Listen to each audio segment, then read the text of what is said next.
So before I begin, I just want to ground myself in this space. I just want to pay my respects to the first people of this land that we stand on, that we are taking lease on, and I also want to pay my gratitude to the elders that are here in this summit, Dr. Thompson, Dr. Underwood, Neil, and those of you that have paved the way for us to be in this place where we are now. And I also just want to pay my respects and gratitude to the staff at Scholarship Fund for this opportunity. And I want to thank all of you for being here and being great learners and impactors of our community. So I am, my name is Alisi Tulua, and I work for Empowering Pacific Islander Communities. We're an organization that's based out of LA. And I will talk a little bit about our organization when I get into the slides. But typically, in the space that is grounded in culture, we typically open up in a prayer, which is just a form of us also expressing gratitude for being in the space that we're in. And in place of that, I'm going to open up with a spoken word piece by one of our young leaders, and that will just be in place of a prayer or a blessing or a chant that it typically happens in these cultural spaces for our folks. And so I want to bless the space with Teresa Siangatonu's piece about that's called Raise Up. So I was having breakfast with my dad the other day, and he started taking the conversation into the direction that I dread the most. The part where he asks me for the 100th time, when am I going to get my PhD? His voice is a stern and steady tremble. His broken English always gets nervous every time it's in conversation with mine. He is scared of upsetting me again. With the pressure of the pedestal he's always loved me from, he makes getting a PhD sound so simple. To my family, education has always been the simplest prayer, and I've become the holiest place they can turn to for refuge. In all my years of being a student, I've learned that education is like healing the wounded. Some of us get an education so that we can get a good job, and some of us get one just so we can heal. A lot of us get one so that our parents can breathe. School has always been an emergency room of sorts, an incubator keeping my family's American dream alive. It is the reason I had no other choice but to go to school and graduate, the way my father never did. And not just school, college, the way my mother never will. And not just college, grad school, PhD, the whole 9 yards. This is the part of the dream where my parents don't care to wake up. The part where my future is their retirement plan, that this is what they left Samoa for.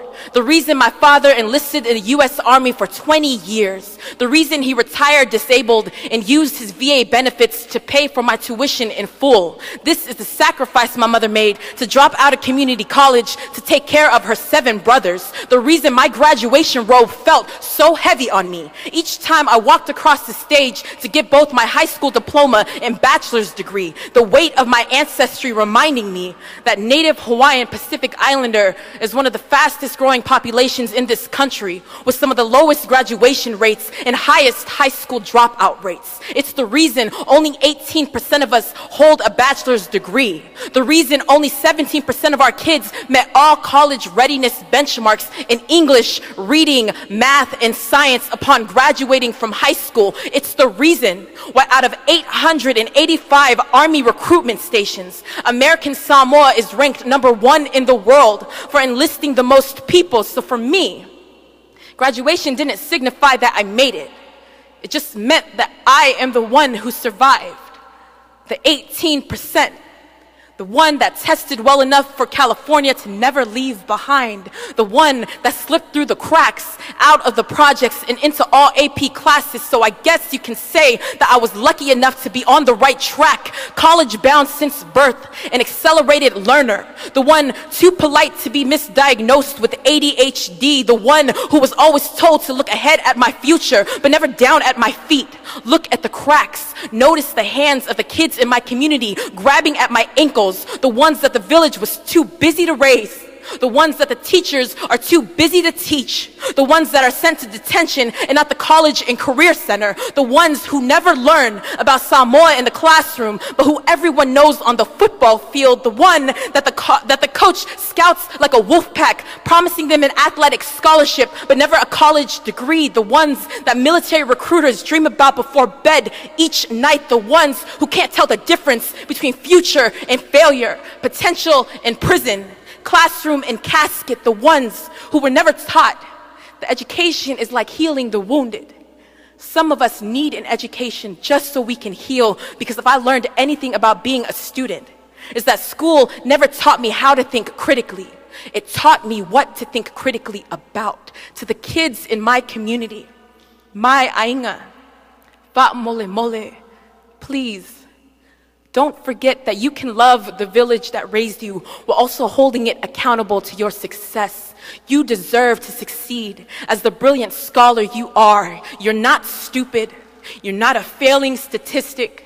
You are more than an athletic scholarship, more than a soldier with a gun. Show them that graduation doesn't get to happen without you, what it truly means to never leave a child behind. The classroom needs both your voice and your mind, the way Samoa needs your legacy. You are the most important family heirloom we have. The reason our people read the stars first. The reason the rest of the world calls us the pioneers of navigation. We have always known what we're destined for. As long as you're leading the way, you are the ocean that our islands depend upon for their survival. The reason I will graduate from USC in May, if it means that I will better help you get across that stage too. My success means nothing without yours. A PhD is nothing without you. Because education is like healing the wounded, and nobody deserves to heal more than you do.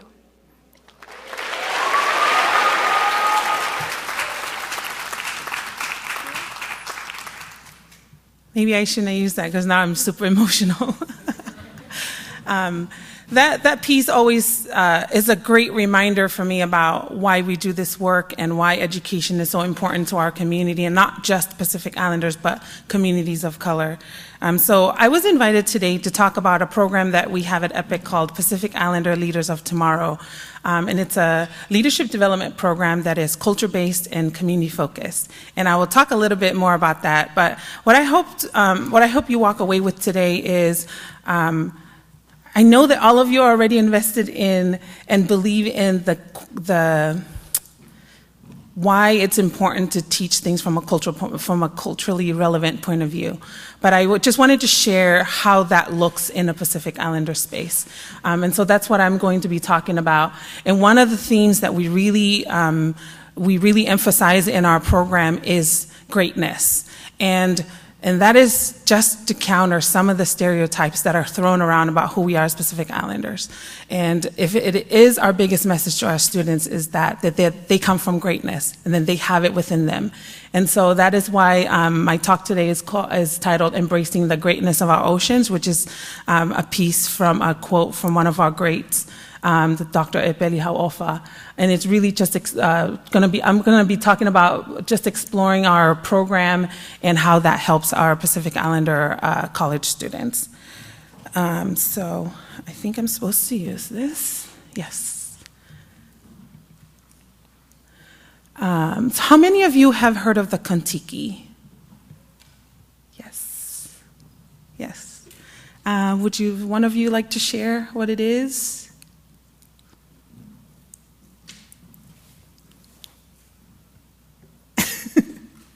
Sorry. Would you like to share about what you know about the Kontiki? Well,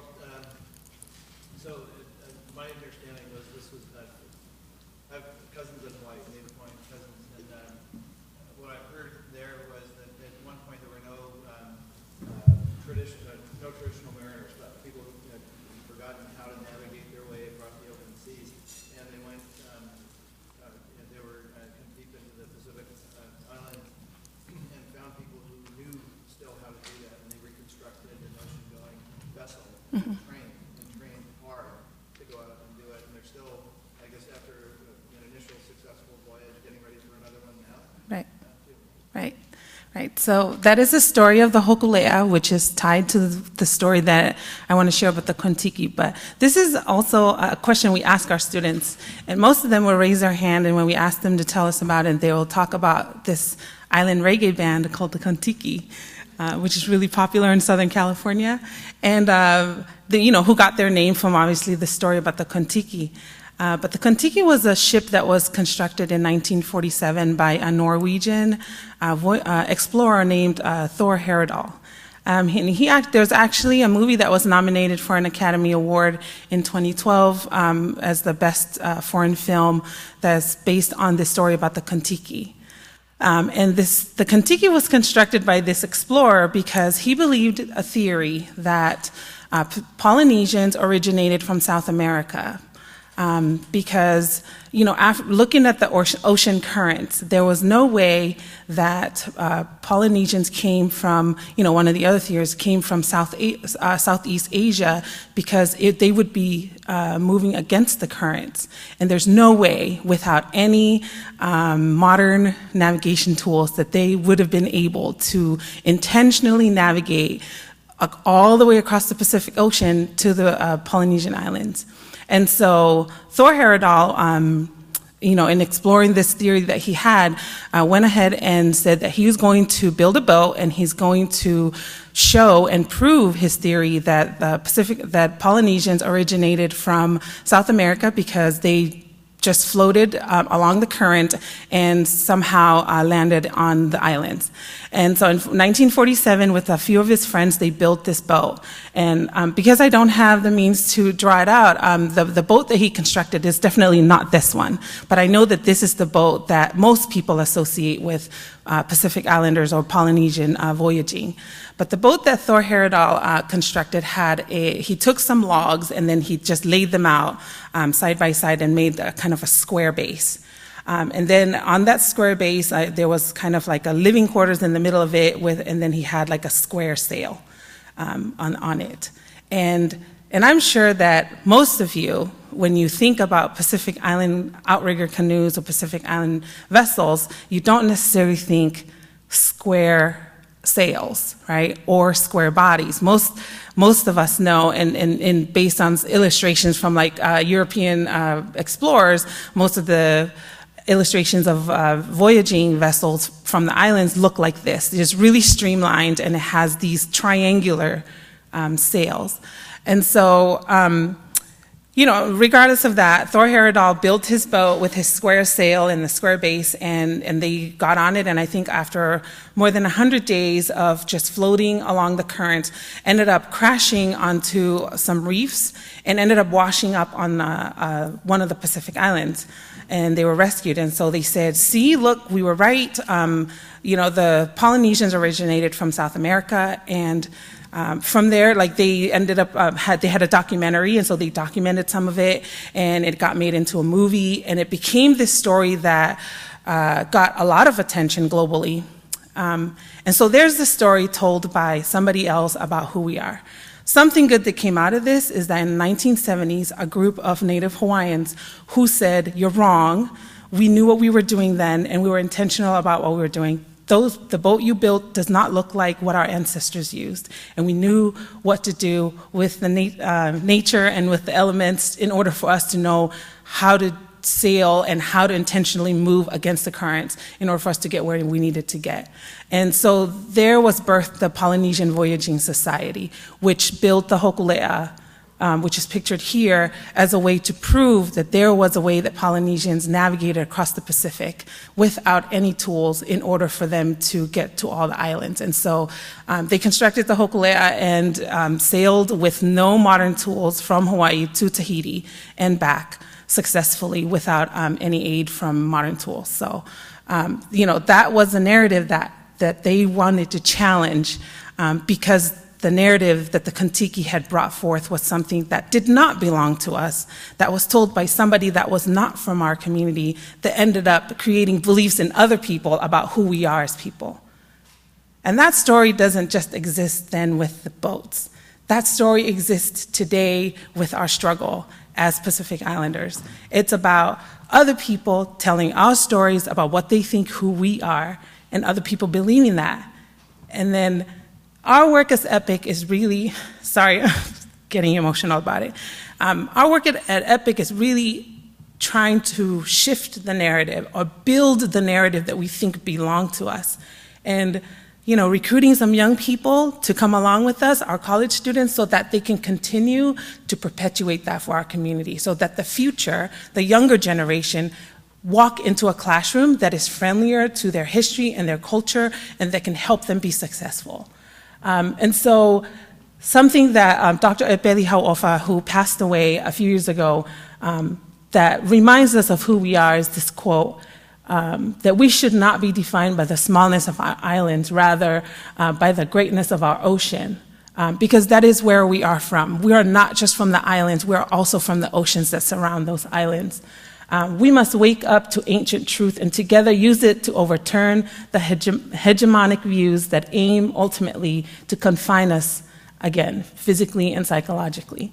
And one thing we constantly tell our students is,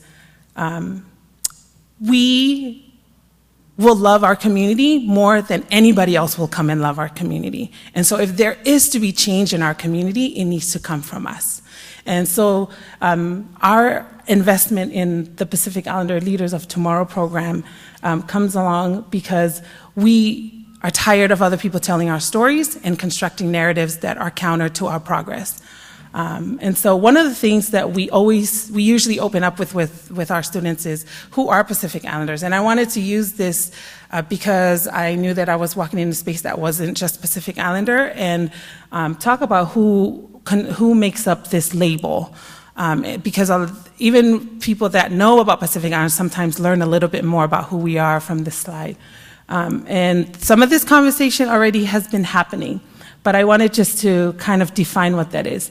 Native Hawaiian and Pacific Islanders are defined by the US Census definition, are the indigenous people that come from islands that belong to Polynesia, Micronesia, and Melanesia. And these islands have very complex relationships with the US. And those complexities can lend themselves to the difficulty in advocating for different policies because of the different relationships. So Native Hawaiians and people from Guam are considered US citizens. And so, they can live and work in the US and move freely between the islands and the continent. And they can vote in elections and are also eligible to serve in the US military. The other group, which came up earlier, is American Samoa, which is a US territory, but are considered US nationals. They can become citizens through the process of naturalization, and they can't vote. They have representatives in Congress who don't have a vote, but they can hold positions in committees. Which is similar also to representatives of Guam. The other grouping that our Pacific Islanders belong to are those that are from Marshall Islands, Federated States of Micronesia, and Palau, who are part of the Compact of Free Association. They are non-immigrant migrants. They are not citizens. They can move freely and work freely in the US. However, they have very limited access to public benefits. And this became really apparent during the Fight for Affordable Care Act. They were excluded from the Affordable Care Act, and so their care around health has to come from state-supported benefits. And a lot of times, states don't have the resources, and so they're some of the people that get left out of having access to these benefits. And then the rest of those that come from the Pacific are immigrants and have to go through the typical immigration process, which means that there are definitely Pacific Islanders that are undocumented and face the same kinds of struggles that undocumented populations face in this country.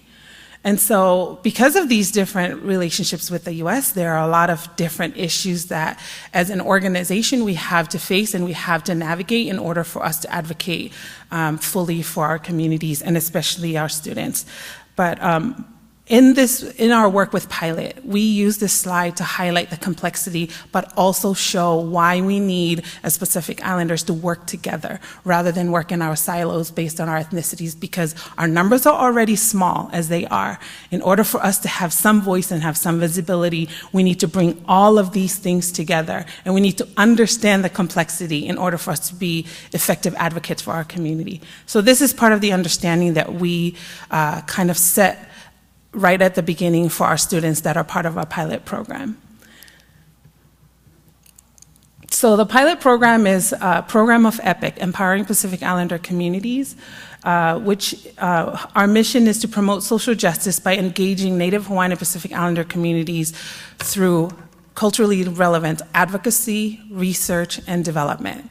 And we picked those three areas of work because these three areas of work were missing when it came to the work that our other organizations were doing. We are not the first Pacific Islander organization that's doing this work. We have folks like Dr. Thompson that's here who have been working in community for a few decades to advocate for our communities. However, a lot of their work has been direct service, because that's where the need has been the most, is to really be in the community and help the community directly. We came along about 8 years ago and saw that there was a need for us to have a voice beyond just direct service, and figured, hey, if our elders have already laid the ground for this, we need to pick up where we are now. And so advocacy became one of those areas of work that we decided to take up as EPIC.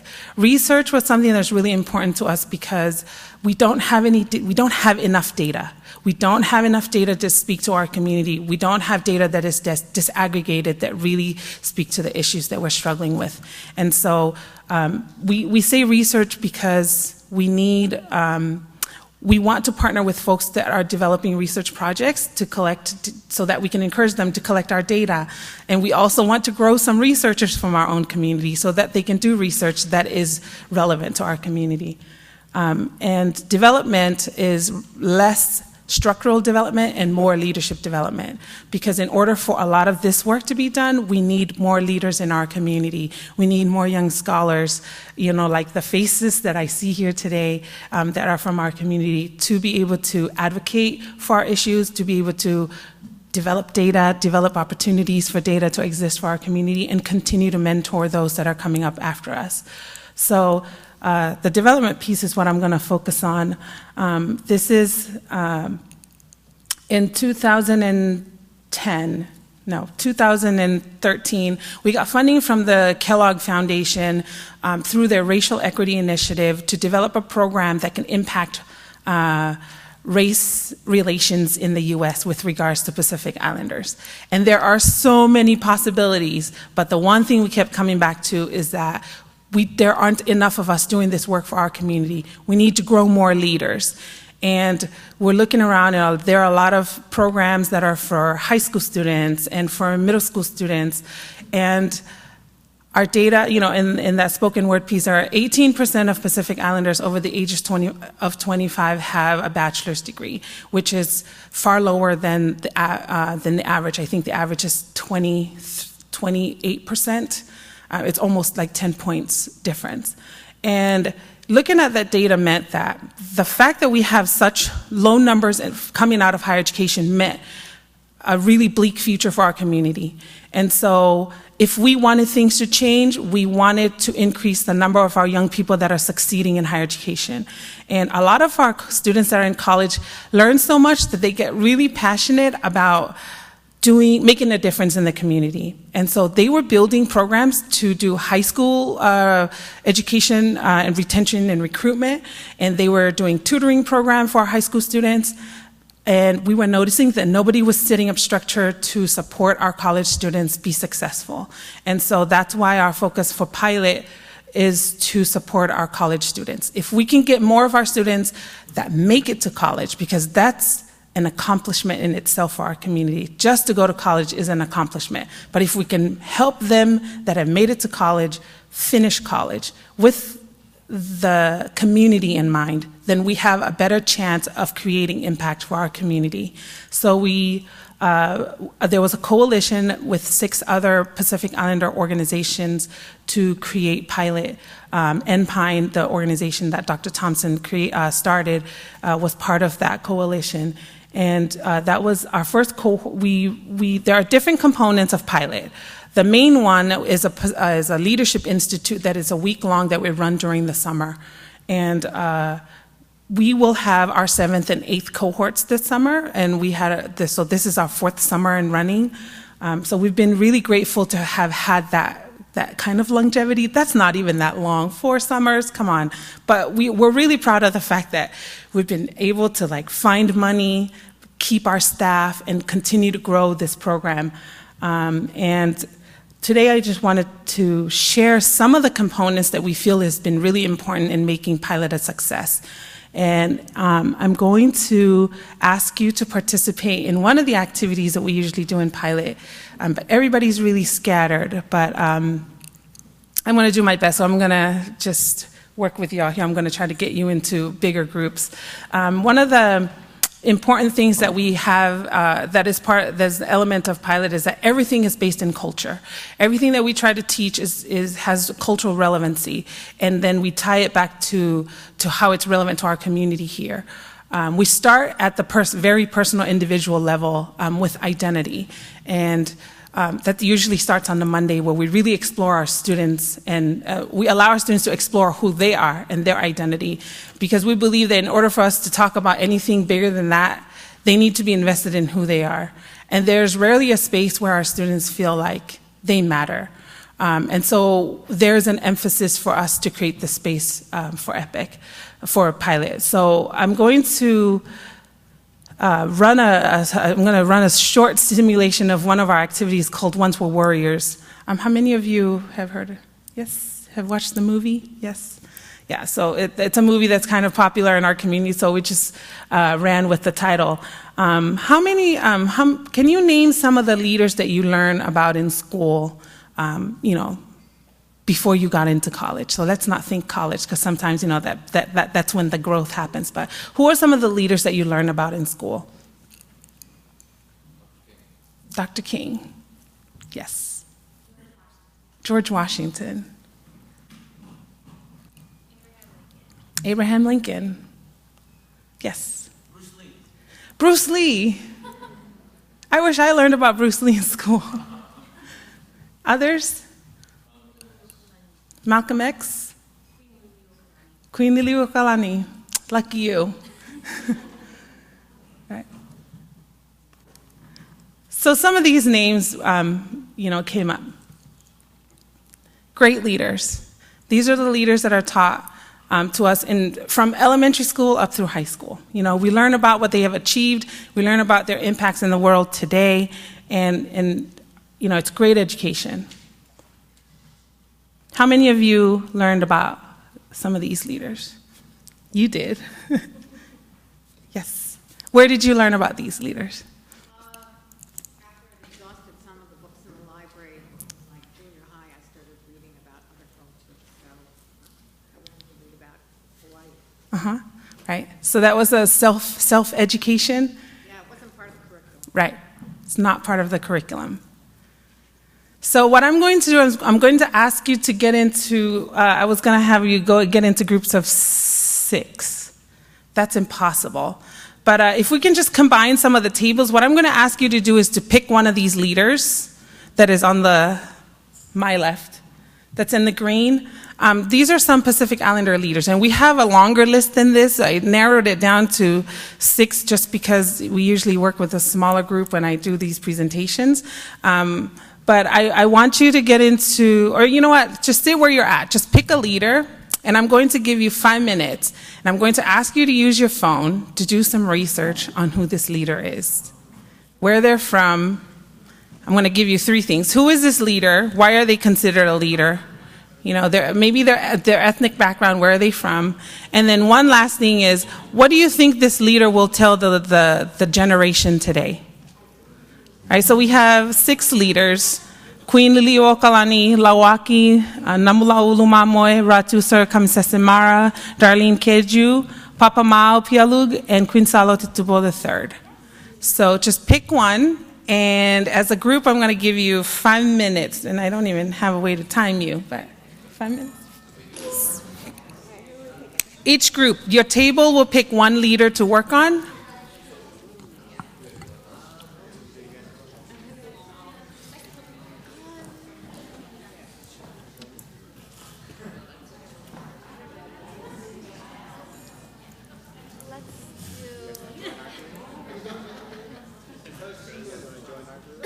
So some information on who the leader is, where they're from, what they may have accomplished, and what would they tell the generation today?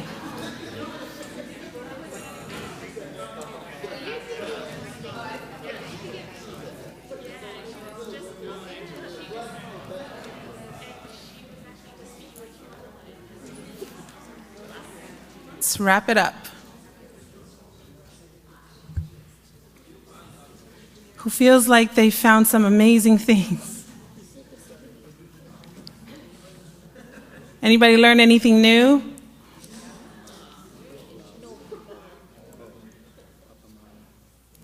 Okay. Which tables did Queen Liliuokalani? Oh, nobody chose her.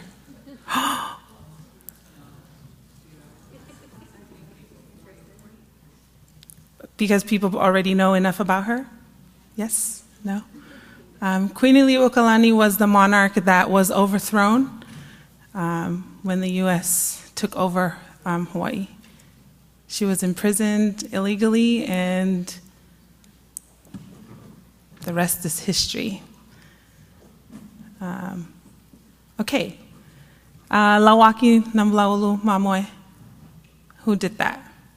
That table. Would one of you please share what you learned? On the mic. Thank you. So we did Lauki. Am I pronouncing it? Lawaki? Lauaki. Yes. So what we've learned was that he was pretty much in charge of a resistance within the Samoan Islands, but was later exiled into a different island and would not later come again back into Samoa until 1950, where he died. Mm-hmm. Yes. Thank you. What do you did your group come up with what you think he would want to tell this generation? Yes, we did. And we all agreed that he would not only just not stand for what's currently happened, but he would say, don't let anyone else with greater power tell you what to do. Do not let them make an identity for you, and reclaim your identity. Right. Thank you. Let's give him a hand.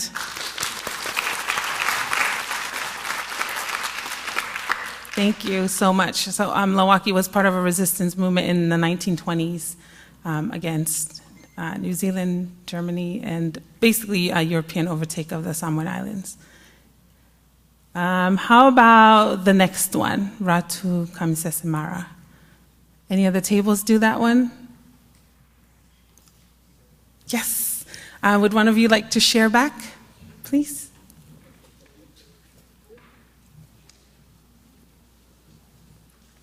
So a lot of the information were found on Wikipedia.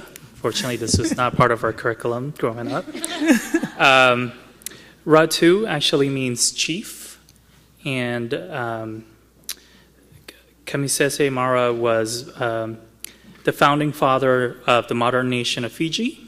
He was chief minister from 1967 to 70, when Fiji gained its independence from the United Kingdom, and was the first prime minister from 1970 to 1992. Was born on May 6, 1920 in Sawana, Loma, Vanua Balavu, in the archipelago of Laos. Great job. Right? What would he tell this generation? Wow, I'm not part of this generation.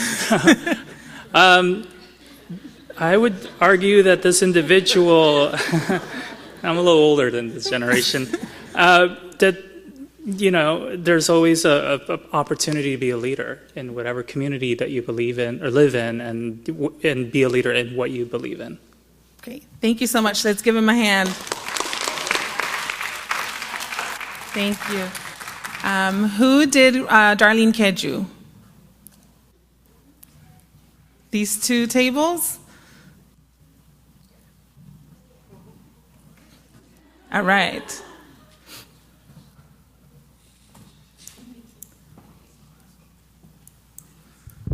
So we also did a quick Wikipedia search. We discovered that she was from the Marshall Islands and was an activist, and she brought attention to the world that the U.S. government had done some nuclear testing and their islands were getting radioactive fallout. And as for her views on how she would advise the generation today, to fight for maybe what you believe is right and bring attention to what you think is important. And we also talked about maybe gun control. You guys want to add anything? No? No? Okay. That's an interesting addition. Thank you so much. Give him a hand. How about Papa Mau Pialug? Yes. Would one of you like to share, please?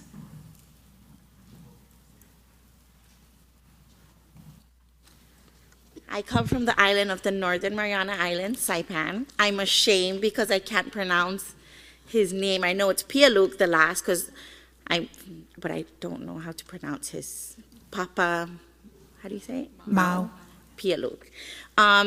We learned through Wikipedia that he's a Micronesian great navigator. He earned the title of Master Navigator. He used the sun, the moon, the nature that surrounded him, the winds, the swells, to navigate through the Caroline Islands of Sarawak.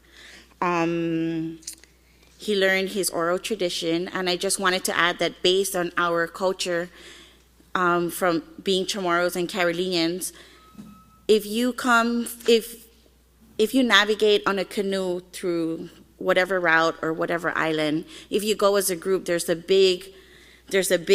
like a big thing where the whole island celebrates and prays and do their ritual. And however number of individuals are on the canoe, it has to remain like that, because the minute one person decides that they get to the next island and one person gets off, the ancient belief is that that person will get sick or something will go wrong with the entire crew. So yeah. What do you think Papa Mau would tell this generation? He would tell our generation not to forget our roots, and regardless of how modernized we are in today's world in regards to technology and whatnot, we should always go back to our roots and still try and practice that navigational tools that ties us to our culture. Thank you. Let's give him a hand.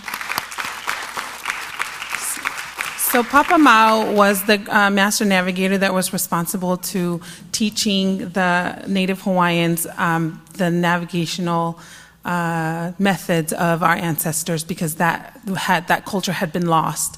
And he went against tradition in the as Micronesians to teach outside of their lineage in order for this to be perpetuated in modern day. So we owe a lot of the revival of navigation for Polynesians to Papa Mau, who is Micronesian. And so we tell this story to show the strength in the unity and learning from each other. So thank you for sharing that. I just wanted to add, there was like sometime in May, for 3 weeks, the island of Guam celebrated or hosted the Pacific Arts. Mm-hmm. Yeah, and there was a couple of crew members that did sail for using a canoe from different islands, just to go through that experience and the tradition, to show those that did come to celebrate the FESPAC in Guam, that the culture is still there. Right, right. Thank you for sharing that. Okay, last but not least, who did Queen Salote? Yes, would you like to share, please?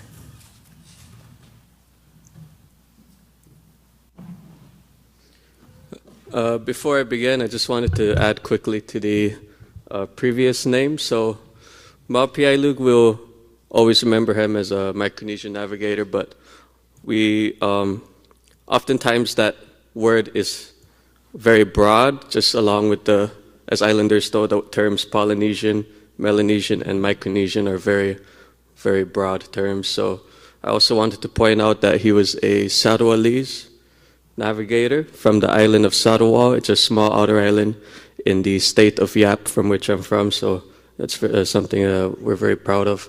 And oftentimes, culturally, to be respectful, we don't point out people's names or bring it up in conversation after they've passed, to be respectful of the family. But I always feel that sometimes, you know, as culture is evolving and changing, we can bring up these names to point out role models and the leaders of the past that people, the youth of today, don't know about. So thank you for putting his name up there.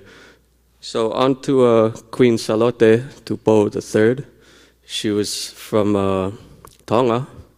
She was the first queen of Tonga, but the third monarch of the Tongan monarchy. She reigned for 48 years. Oh, and I'm sorry, because I'm speaking about your island, so if I'm wrong, please correct me. Her mother was born as a low rank, so it was very impressive. She brought about a course of Tongan history to Tonga. Her height was also very impressive. She stood at 6 feet 3 inches. She was a very passionate and keen writer and author of dance, songs, and poems. And please ask Ms. Vaimalu to bring up the words of wisdom that she would have for us. Thank you. So just to expound, just to understand why she would say this particular thing today to the current generation is that her father told her to stay home and just be, gender roles, just be a wife, have an heir. But she decided to learn more about Tongan history. And so what she would say to the generation of today was to empower women, step on those gender roles. Women can do anything, not just stay home and be a good housewife. Thank you. So I want to thank all of you for participating and humoring me in this activity. This is one of many, many, many activities that we have developed to be a part of our pilot curriculum. This was the one that is simple enough for me to run with a bigger group. But I think that some of the things that happened here are also some of the things that happen with our students. Is in this cross-learning, there's a feeling of empowerment, a feeling of being able to identify with what people label as leader that often we don't see ourselves in. And then just learning about culture and history and what that means and how it's tied to where we are today. So I want to just thank all of you for participating in this activity. And I hope that, you can run this activity anywhere, wherever you're teaching. Make it part of your own curriculum to learn a little bit more about Pacific Islanders. So I'm going to highlight 3 themes from our pilot curriculum. One of those main themes that we make sure that is part of everything we do is that we're creating space for Pacific Islanders, and that we're doing that because we want our students to know that they are important and they are the ones that need to carry our community, not on their own, but alongside the rest of us and standing on the shoulders of those that came before us that created this work for us to step into. And in creating space, it's beyond just what we do in our curriculum with content, but also thinking about how is the room set up? What does it look like? The students walk in, have a binder on their desk with a name tent that has their name on it, a name tag that has their name on it, And oftentimes they say, we have never been to a program where I feel like I mattered, that I walk in and I see my name on the desk. But it goes so far as that when we think about how do we create the space that our students belong to. And one thing that we emphasize from the very beginning is as students in college and walking into higher education spaces, they're often taught to divorce their experiences from what they're doing in the classroom. And we, in creating this space, encourage them to bring all of their experiences, all of their identities with them, because it is what will fuel their journey in higher education. It is bringing their family story with them, bringing their history and culture with them is what will keep them going when it gets really tough in college. And so we help to cultivate that kind of thinking by creating activities that really speak to what their identities are as individuals and also as a community. And that takes into account like talking about history, and our history not just as islands, but our history as it relates to the United States, and how that history has played a role in us moving here and us being in higher education. Obviously, you know, we really weave in culture and really root everything in the values that we grow up with as Pacific Islanders. A really important part of what we do through our program is we allow time for reflection. So there's a lot of time, typically in an activity like this. It runs a little bit longer. We give a list of questions. They're encouraged to present in very creative ways. So some people have presented through a dance.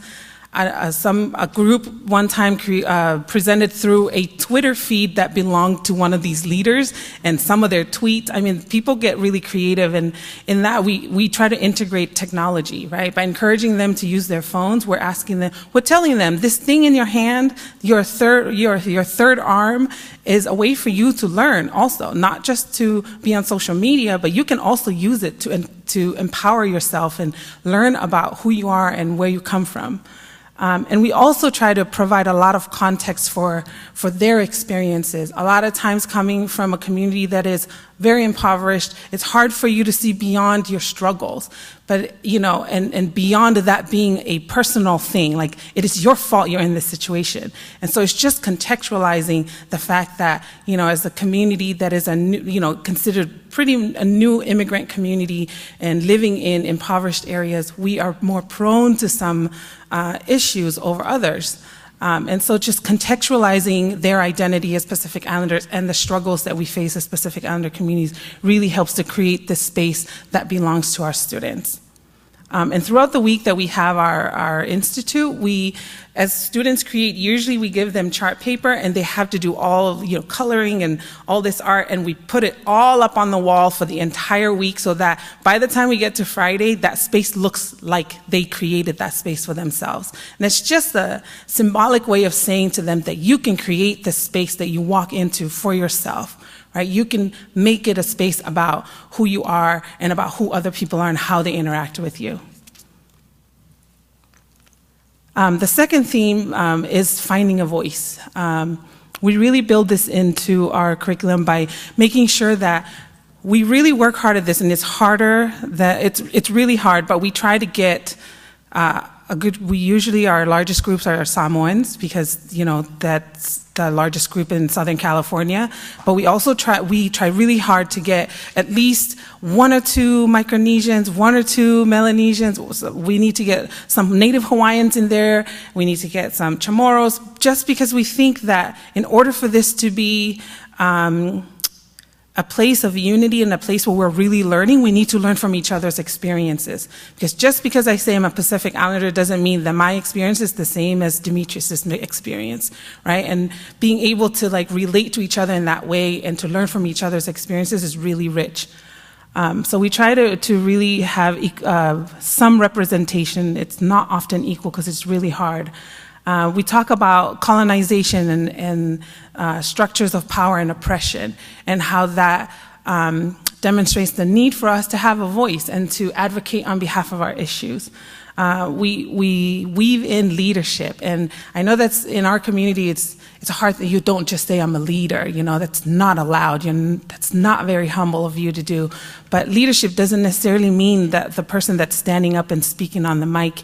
It also means the people that are doing the work. Right? There's a Samoan proverb that I'm not going to say it because it's not my language and I will butcher it, but it means that those that are leading from the front are not as more important than those that are working in the back, right? So we tell our students, you that are going to college are not more important than those that are at home praying for you, right? This is something that we do together. And so we encourage our students to think of leadership from that point of view. It's what you can offer. And ownership of that leadership, right? It's ownership of creating solutions for our community. You know, like I said earlier, nobody's gonna come love our community more than we're gonna love it ourselves. So let's do this work. This belongs to us, right? Creating solutions belongs to us. And in that, we really weave in advocacy. And it's a really abstract word sometimes to our students, but it just means that you're speaking up for what you believe in on behalf of your families, right? On Monday, we're taking a group of our students to Sacramento to advocate for data disaggregation in California. Right? It's just creating these opportunities for our students to speak up on behalf of the things that they believe in. Right? So finding voice in our community. A really solid example of this is when we have these activities, we push our students to stand in front of the classroom and present. And that is just to like really, a lot of them hate public speaking. And it's just an exercise in encouraging them that their voice matters and they should be able to speak up, right? And so we do a lot of public speaking, which they complain about at first, but they love it at the very end. Lastly, this all leads to, oops, where am I clicking? I was clicking the wrong thing. And that all leads to generating purpose, which is what we want for our students. It's them being able to see themselves in the solutions. And not that you're gonna leave, not that we want you to leave school and come and be a community organizer, but finish school, we need you after that. Right? Finish school, and whatever your trajectory is, wherever you're gonna go, don't forget the community. And don't forget that you still play a role in it, however way you can give to it. So in generating purpose, we really think about the individual's place in part of a whole. Right? A lot of times it's a real struggle for, especially us from communities of color, to think about just the person, because it's really about the community. And so when you go off to go to college in this very Western space, it really focuses on the individual. But through Pilot, we try to encourage and practice thinking about the individual as part of a whole. Really understanding disparities. There's a day where we just focus on community issues and what that looks like, and root causes of things, so that our students understand the statistics that go along with our issues, so that they feel like the solutions to these things belong to them. And really connecting them to community change. There's a part of our program that is a service learning piece that happens after. It's called Forward Movement Projects. And our students create this to do things in the community that perpetuate the messages and the lessons that they learned through Pilot. And also that the learning was just starting, right? Their learning experiences is just beginning. What matters is what happens when they step out of that space, and for them to continue to think about who they are in the larger narrative of Pacific Islanders, and what do they do to contribute to the changes that impact our community as a whole. Those are the three main themes that I wanted to highlight about our program. I didn't want to just talk about the program itself and its pieces, but just to highlight the things that we really think about incorporating when we are developing programming that is culture-based. And last but not least, reflections, really thinking about what they're going through. So we don't just throw them in there, have them go through some activities. We give places in between to have group discussions to process, and also individual reflections at the very end of each day, where we give them 15 minutes of just writing reflections, so that they feel like that they're actually processing what's going on. With that, I want to just give some space for people to ask questions, and also Elena's going to pass out, or we have evaluations of this session that is already at the tables. And so if you can please fill those out, and if you haven't, while we're just going through some reflection time, if you have any questions to ask, this would be the time. And with that, I'm going to plug our Leadership Institute this summer, which is happening in July and in August. We have one that is happening in Orange County on July 11th through the 15th, and in August at USC on August 1st through the 5th. And I know that a lot of you are from out of town, but if there's a way for your program or your organization to sponsor you to come out, it's free, but we don't have the funding to cover lodging or travel. But if there's somebody that would love to sponsor you to come out and be part of this larger conversation about who we are as Pacific Islanders, I welcome you. If you are not Pacific Islander but are interested, we welcome people to come and observe and learn. And, because we realize we don't do this together, we can't do this together, and so building alliances with other communities is really crucial to moving our community. So thank you for being here today. Please fill out the evaluation, and if you have any questions, I think we have about 5 minutes. How many students participate in your program? So each institute, we usually take up to 25, which is kind of a lot of students to really have that kind of interaction. In the past, we average around 17 students per institute, and that is because we really want the students to interact with each other and have really in-depth conversations and get to know each other. We tell them that the fact that they're in college means that they're the cream of the crop for our community. So that means moving forward, they're going to be seeing each other's faces in many different places because they'll be holding leadership in our community in that way.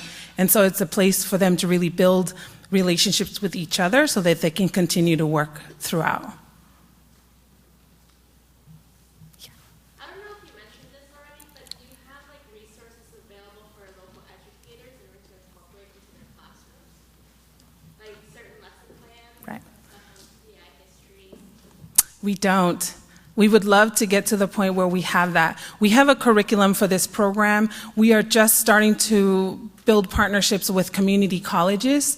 We are working with Mount SAC through their APIASF program, Arise. We're also building a partnership with El Camino College, which has really, these are community colleges that have high Pacific Islander enrollment, to create their Pacific Islander initiative. But we're slowly starting to build the relationships with institutions so that eventually someday we will be able to work towards including our curriculum. But as far as the K through 12, that's something that we haven't worked into yet. We hope that that's part of the vision. We would like to get there. But UCLA, through their Asian American Studies program, have Pacific Islander Studies curriculum there, and they have Pacific Islander professors that teach at UCLA, so the students there are very lucky to have access to that. But that's definitely part of the vision. Would love to get there.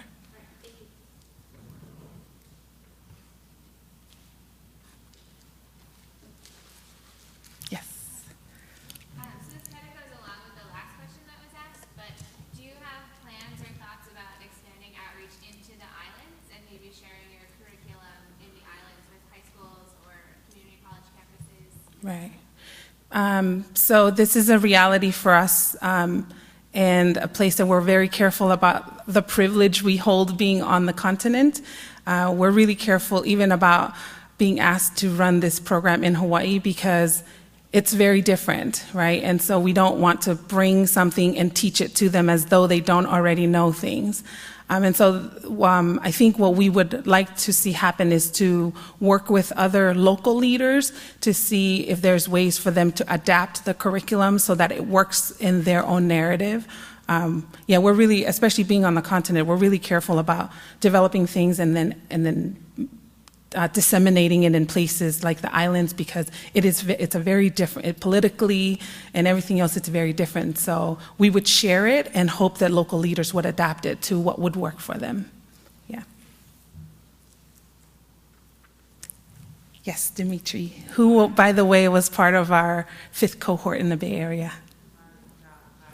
I'm curious, what for you does allyship and solidarity look like between the Asian American community and the Pacific Islander community? Because I feel like oftentimes we're homogenized into one group, but then I feel like that becomes problematic. So for you,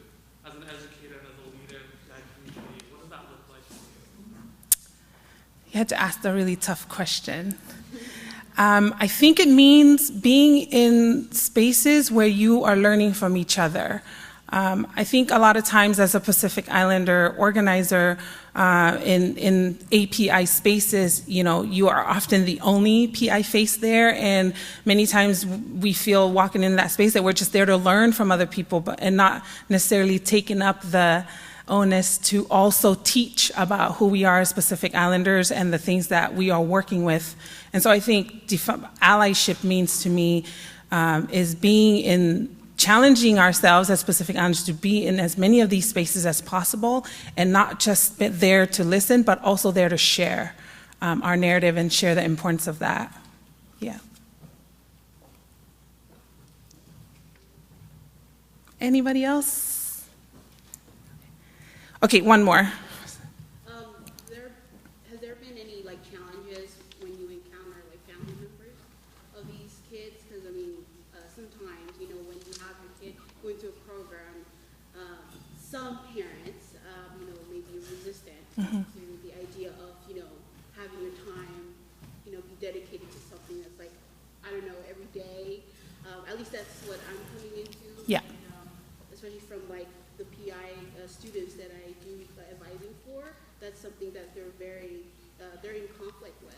They do want to advocate and they do want to do all these extracurricular activities, but they're often steered towards family obligations. And so, how have you, how have you dealt with those challenges? Right. So that is a real challenge for us.